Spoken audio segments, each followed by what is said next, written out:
Davom etamiz. Ramazon muruvvat va bag'rikenglik oyi. Unda ehson qilish, yordamga muhtojlarga ko'mak berish, yetim yesirlar holidan xabar olish eng ulug' fazilatlardan sanaladi. Yurtimizda Ramazon oyida ehtiyojmand oilalarga 1 million so'mdan yordam puli beriladi. O'zbekiston prezidenti qaroriga ko'ra Vaqf xayriya jamoat fondiga 800 milliard so'm ajratildi. Murodjon Ahadov mavzuni davom ettiradi.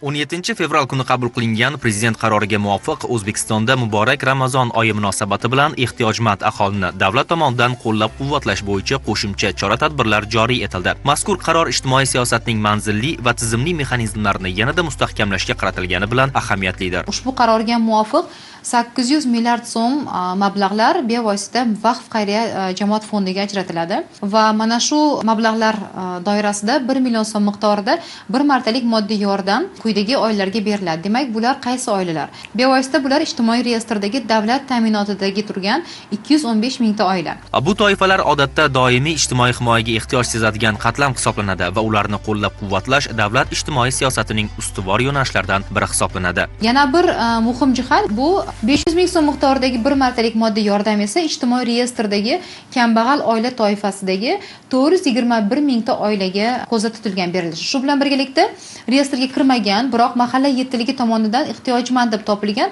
43 ming nafar oilaga ham mana shu mablag'lar berishi ko'zda tutilgan. Qarorning e'tiborga molik jihatlaridan yana biri ijtimoiy reyestrda qayd etilgan 6 ming nafar bemor fuqaroning davolanishi va jarrohlik amaliyotlari bilan bog'liq xarajatlar to'liq davlat tomonidan qoplab berilishi belgilanganidir. Mablag'lar 2026 yil 1-martga qadar tasdiqlangan ro'yxatlar asosida fuqarolarning ijtimoiy kartalari yoki bank plastik kartalariga o'tkazib beriladi. Dastur ijrosi Ijtimoiy himoya milliy agentligi hamda Vaqf xayriya jamoat fondi tomonidan ta'minlanadi. Ramazon oyining mazmun mohiyati mehr-oqibat, hamjihatlik va mas'uliyat tamoyillariga asoslanadi. Davlat tomonidan ko'rsatilayotgan ushbu qo'shimcha yordam aynan shu qadriyatlarning amaliy ifodasi sifatida namoyon bo'lmoqda. Mazkur chora-tadbirlar minglab oilalarning turmush sharoitini yaxshilash, ijtimoiy barqarorlikni mustahkamlash va jamiyatda o'zaro ishonch muhitini yanada kuchaytirishga xizmat qiladi. Murodjon Ahadov, Sanjar Shirmuhammedov, Azyan Gizakov, Zamon informatsion tahliliy dasturi uchun.